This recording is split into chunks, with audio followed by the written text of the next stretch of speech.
I'm Craig Kenneth, a relationship coach and a psychotherapist.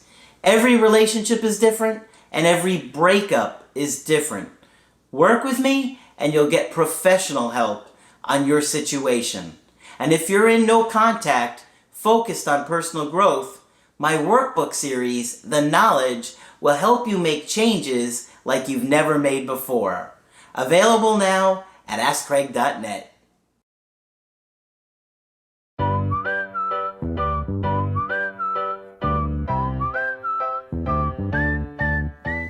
Hi there, I'm Coach Craig Kenneth. I'm Coach Margaret. And I'm Coach Victoria. Today we're going to be looking at a review of attachment theory. Margaret's got some good research here today that she wanted to share. Yes. So we got an article, right? Okay, we have an article. I found this article in the beginning of a book I have just started reading, which I'm sure I will want to share with you eventually. But I thought the review of attachment theory was just so wonderful, I wanted to share it. Because I don't think I could have put it as well as briefly as this woman did. So, and I will continue later with the book and who this woman is. Okay, Bowlby, and I think just about everybody in the field agrees that Bowlby is the father of attachment theory. Bowlby viewed attachment as relevant from the cradle to the grave. He said that adult romantic relationships function as reciprocal attachment bonds, where each partner serves as an attachment figure for the other. Bowlby conceived of the parent-child attachment relationship as having four essential features. Proximity, in other words, the baby wants to be close to mom. Maintenance, maintaining proximity with mom. Separation distress, safe haven, and secure base. We see many parallels between the parent-child attachment relationship and the adult attachment relationship. For instance, adults seek physical contact with each other, engage in dreamy-eyed gazing, and even use baby talk or cooing sounds to nurture and encourage bonding.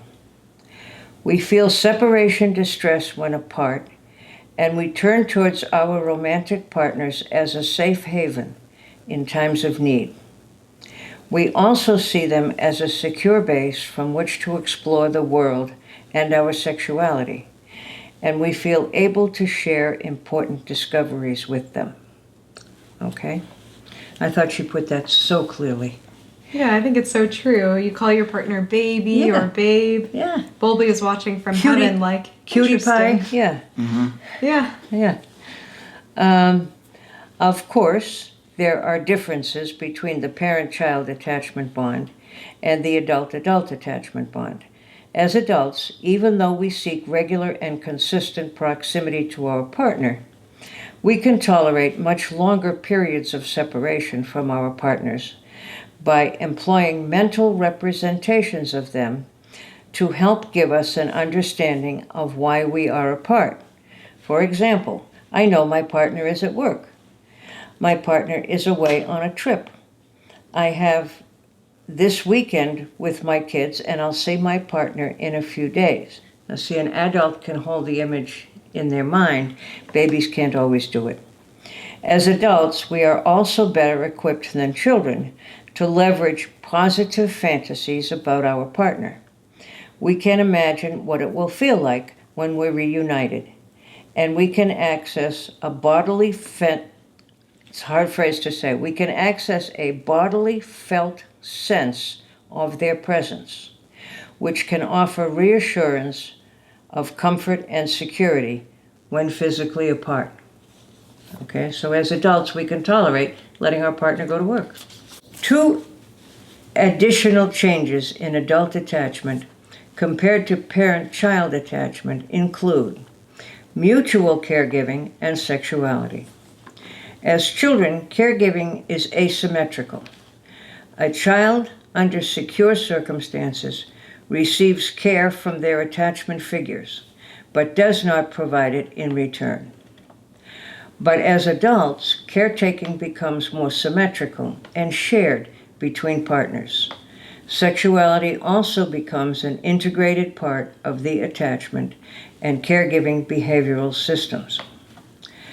A child with a secure attachment will likely grow up into an adult who feels worthy of love and seeks to create meaningful, healthy relationships with people who are physically and emotionally available. Securely functioning adults are comfortable with intimacy, closeness, and their need or desire for others. They don't fear losing their sense of self or being engulfed by the relationship. And remember, we all live in a dance between being independent and being engulfed. And I just thought she again put this very well. For securely attached people, dependency is not a dirty word, but a fact of life that can be experienced without losing or compromising the self. And that's where the avoidant partner has difficulty, because they feel if they allow the love and the warm and fuzzy feelings, they will disappear and be engulfed by the other person. Okay? Conversely, securely functioning adults are also comfortable with their independence and personal autonomy. They may miss their partner when they're not together, but inside they feel fundamentally all right with themselves when they're alone. They also feel minimal fear of abandonment when temporarily separated from their partner. In other words, securely attached people experience relational object constancy. I'll go back on that one. Which is the ability to trust in and maintain an emotional bond with people even during physical or emotional separation. Relational object constancy does not come from Bowlby, it's from object relations theory. And it means that if you get to a certain point of development, then your partner seems the same every time. In other words, the object is the partner. Object constancy, it's he or she seems the same every time. Now, we all have moods and so forth, but when we really feel safe with somebody, that doesn't change. All right? And that's what I have to say. It's good stuff. All right. I thought it was such a great review, I wanted to share it. Yes, it felt very similar to Susan Johnson's Absolutely. writing. Absolutely. Yeah, it was a really great understanding. And you have to understand that, the more that you become aware of this stuff, the more you're going to realize that who you're dating and who you're in a romantic relationship is going to impact you in certain ways. Mm-hmm. So, even if you are secure, if you're dating somebody that's extremely anxious, yep. Even if you're secure, you might feel that smothered and engulfment. Absolutely. Mm-hmm. Right? Yes. Or even if you're really secure, if you have a partner that's extremely avoidant, that's also going to make you feel anxious. Anxious, right. So, and abandoned. Mm-hmm. Yep. Even if you're really healthy, you're going to be impacted by what your partner does in the relationship. Mm-hmm. Right. And so you may find that with different people that you're with, you maybe feel, I feel anxious most of the time, but with this person I feel like I'm the avoidant. Mm-hmm. That right. can happen right. based on who you're with. But we have a tendency to be a certain role in a relationship. Yes, absolutely, yeah. Now, I have a very short thing here of what a truly secure people can say. Okay. Okay? I find it easy to make emotional connections with others. I enjoy being close with others. I am comfortable depending on others and having others depend on me. I don't often worry about being abandoned or about someone getting too close to me. If I am in distress, I can easily turn to my attachment figure for comfort and support. I am aware and accepting of my partner's strengths and shortcomings, and I treat them with love and respect. During conflict or disagreement, I am able to take responsibility for my part Apologize when needed. Clear up misunderstandings. Apply problem-solving strategies. And forgive if I have to. I do well with the transition of going from being by myself to then being together with a partner. And I also do well with the transition of going from being together to then being alone. Okay? And just a brief note on when attachment needs are not met. So far, I've described the optimal situations for attachment in childhood and then adulthood. But approximately half the time, and that's exactly statistically correct, this ideal is far from achieved, leading to the 3 different expressions of insecure attachment: avoidant, anxious, and disorganized. Okay? In general, with these 3 different insecure styles, regardless of what specific insecure adaptations a child develops, they will go on to have difficulty with certain relational skills and personal capacities. Okay?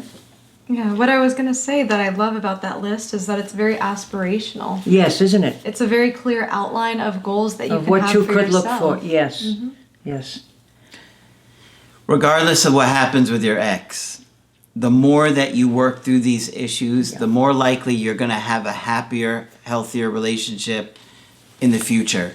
And we can't stress this enough, because while you're single, a lot of the issues won't come up. Right. But the minute somebody comes back, and I'm talking about the minute, you will be surprised how quickly you will regress back to old behaviors as soon as you feel attached to somebody again. Right. And I've had a lot of people that will make a bunch of mistakes. They maybe didn't stay consistent with working on themselves. They give up. Right. The ex comes back, and then they make a bunch of mistakes, and they're like, I really thought I had worked through this stuff. Right. But you quit about halfway through. Yeah. I just have one more thing to say, and that is that the conflict between abandonment and being smothered is the conflict that we all live with constantly. But this is one of the few times in life when you can have it both ways. And how many times do we hear, you can't have it both ways? Well, this time you can. You can be independent and dependent in a healthy way at the same time. You don't have to sacrifice either one. Yep. Great article. Well, great introduction to a yes, book. I thought it was great. Yeah, great enough to, even though it's ground we've covered before, I thought it was well enough stated here, it was worth repeating. Yeah. Always good to come back and share maybe a slightly different view on it, and this is a great list too. Yeah. Okay, so hopefully you enjoyed this one. Let us know in the comment section, and of course, if you want to get our help personally, go to my website, askcraig.net, sign up for the coaching option that works best for you. I do email coaching and I do Skype. Margaret, of course, is available for Skype coaching. If you feel that I can be helpful, please sign up. Just click on Margaret on the top of the website to do that. And Coach Victoria will continue to be here training. I'll still be here. And you'll be able to do coachings with her in the very near future. But that's it for this video. I'm Coach Craig Kenneth. I'm Coach Margaret. And I'm Coach Victoria. And we will talk with you soon. To get my help personally, go to askcraig.net and click on Schedule Coaching and choose the option that works best for you. I do email coaching or Skype. To schedule a coaching with Margaret, click on Margaret on the top of the page and order a Skype with her. For the Knowledge Creative Healing course, click on the link at the top of the page and click Get Started Now.